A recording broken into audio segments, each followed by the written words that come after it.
Salut tout le monde, on se retrouve pour le deuxième épisode des montages de mouches. Donc aujourd'hui on va vous apprendre à faire cette mouche-ci.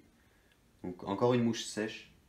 Donc c'est une mouche un peu plus trapue qui va intervenir dans le milieu de la saison, vers mai par là, au début de l'éclosion des mouches de mai. Donc on se retrouve avec la liste du matériel. Donc pour celle-ci pareil, on va pas s'embêter. On va reprendre un hameçon taille 16 de TMC. Encore une fois, une soie de montage noire, une plume de faisan pour faire les cercles, une oreille de lièvre pour faire le dubbing, le corps en quelque sorte, et des hackles de cou coloris brun. Voilà. Donc si vous n'avez pas vu le premier épisode, n'oubliez pas d'aller le regarder, il est juste ici. Donc on vous rappelle que ces mouches sont des mouches pour débutants. On est loin d'être des professionnels du montage, mais c'est pour aider ceux qui débutent un peu. Donc vous positionnez votre hameçon, encore une fois, sur l'étau. Vous prenez votre soie de montage, comme pour la première mouche. Vous allez positionner en tête. Donc là on va accélérer un peu, vous avez compris. On va aller jusqu'au bout. Voilà. On s'arrête à la courbure de l'hameçon. On coupe l'excédent. C'est beaucoup mieux d'avoir des ciseaux qui coupent, hein, on se le cache pas. Voilà, donc vous allez encore une fois prendre vos plumes de faisan. Le faisan c'est souvent utilisé pour les cercles. Parce que c'est une plume qui tient très bien dans l'eau, qui est très raide. Hop, donc pareil, vous cherchez 4-5 cercles, à peu près de même taille. Là je suis un peu en galère. Voilà, vous coupez.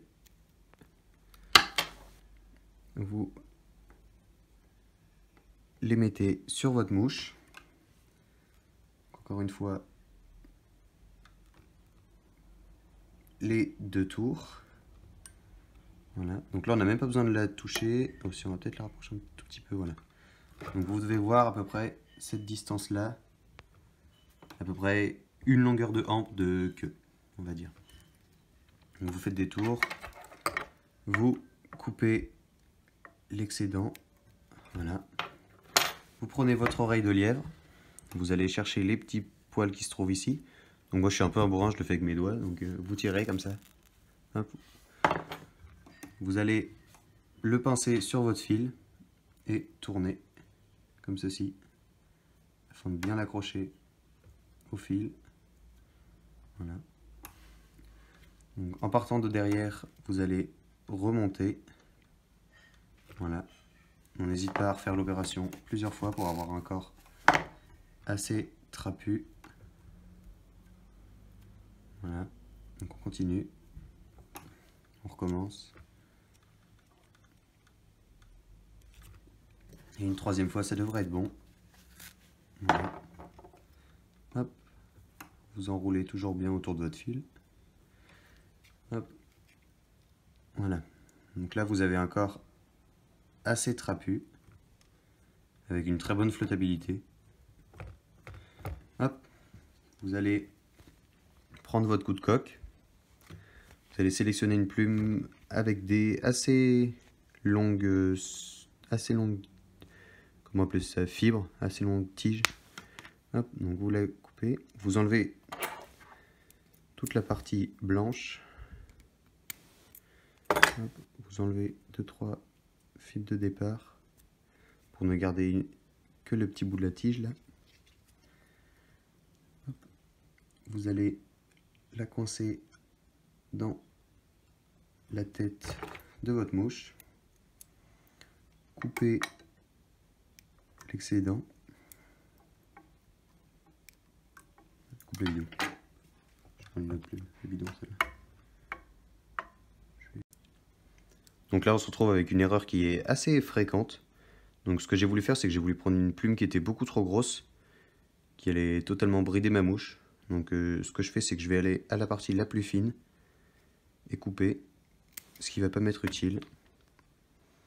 Et on va finir la mouche juste avec ce qui nous intéresse. Voilà.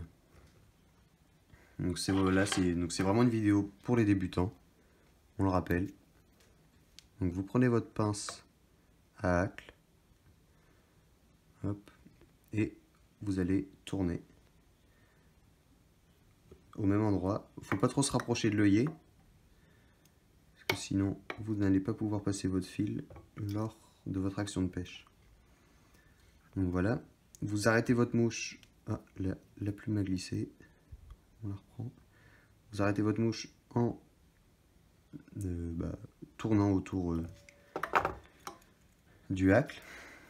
Vous coupez la grosse partie que je n'arrive pas à prendre.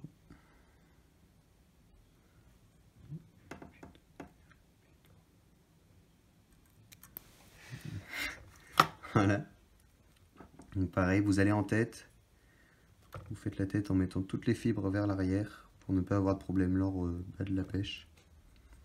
Hop, vous faites votre nœud d'arrêt. Donc 2 tours. Et vous serrez. Donc une clé et 2. 1, 2. Et vous allez en tête, vous serrez. Voilà. Donc n'hésitez pas à mettre un petit coup de vernis quand votre nœud est fait. Voilà. Et si vous trouvez les cercles sont un peu grandes, vous pouvez les couper, comme chez le coiffeur. Normalement, il ne faut pas trop faire ça, mais bon.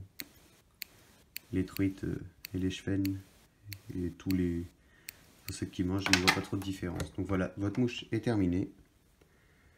Elle est prête à pêcher. N'hésitez pas à nous envoyer toutes vos réalisations.